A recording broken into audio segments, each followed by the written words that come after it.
Today I'm going to show you one of my very favorite demos. I learned this a couple decades ago, and it's a very common one for my outreach events and for in classrooms, okay? What this involves is milk of magnesia, all right? And so milk of magnesia, if you pour it into a clear container, you can see that milk of magnesia itself has sort of a whitish appearance. It looks milky. That's why they call it milk of magnesia, right? And what this is a suspension of solid magnesium hydroxide. So this is a little bit thick to work with right now. So I'm going to add some deionized water here just to make it a little bit more able to be swirled around. And again, it has that whitish appearance as you have light scattering off of the magnesium hydroxide particles suspended in this mixture. Okay, so now what I'm going to do is I'm going to add some universal indicator. Now, universal indicator is a cocktail of about, I think about 4 different indicators, and it's designed to change through a rainbow of colors depending upon the pH of the solution the indicator is in. And you can see that this mixture has turned from white to purple, okay? And that purple color is indicating, it means that we have hydroxide ions in this mixture, okay? So hydroxide ions. And they are in solution, so I'll write a little AQ here. So somehow that magnesium hydroxide must be producing hydroxide ions in solution. So you know that it must be dissolving, okay? And it turns out that magnesium hydroxide dissociates or dissolves to produce magnesium ions in solution. That's an AQ. And 2 hydroxide ions. And so you know this must be dissolving, okay?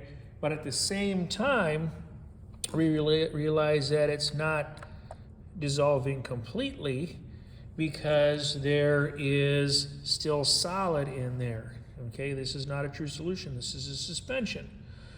And so this means that we have some of the magnesium ions recombining with hydroxide ions to produce solid magnesium hydroxide. So what we have here is a system at equilibrium, where the rate of dissolution of magnesium hydroxide solid to produce these ions in solution is balanced by the rate of combination of these ions to produce the solid. And so what I like to do with this system at equilibrium is to poke it a little bit and see what happens. And so what I'm going to do is I'm going to add some acid to that system, okay? And acids produce hydrogen ions in aqueous solution, and they will react with the hydroxide ions in the solution, okay, to produce water, okay? See, magnesium hydroxide, in this case milk of magnesia, is an antacid. An antacid, it's a base, where we have hydroxide ions available to react with acids, producing hydrogen ions, and they neutralize each other to produce water. So what I'm going to do is I'm going to add a little bit of vinegar.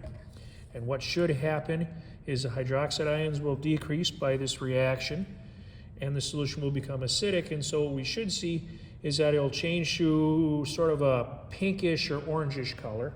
So I'm going to add the vinegar, and you can see that I have sort of that orangey pink color. And as I swirl it together, you can see that I have produced that pink color. But you can also see that that's only a temporary change. the system rebounds and turns back to sort of a blue and a purple. What that means is that when I added the vinegar, the solution became acidic. As I swirled it around, the solution rebounded to basic. Okay, so what's happening here? What we have is an example of Le Chatelier's principle. We have a system at equilibrium, okay? And when I add the acid, I decrease the concentration of hydroxide ions, okay? With fewer hydroxide ions in solution, the rate of return or combination of the hydroxide ions with the magnesium ions to produce solid magnesium hydroxide is decreased. So you can think about this arrow as getting smaller, okay? But the magnesium hydroxide is still dissolving, it's still around to dissolve, and so it will continue to produce magnesium ions and hydroxides ions into solution, and eventually it will restore the hydroxide ion concentration until the system re-achieves equilibrium and the system goes back into balance, okay? So Le Chatelier's principle says that a system at equilibrium will tend to resist applied changes. What we just saw was this reaction happening slowly enough that we could track what's going on with our eyes, okay? So let me try this again. Let me show this to you again. I'm going to add some more vinegar to this. And I add the vinegar. And you can see that it's sort of turned sort of an orangey color for a little bit. Again, I've decreased the amount of hydroxide ions temporarily until more of that magnesium hydroxide dissolves and restores the hydroxide ion concentration to a point where the solution again appears basic. And so again, the system's been perturbed, and then it rebounds to try and resist that applied change. And this is a lot of fun to do in outreach events. You can act surprised that the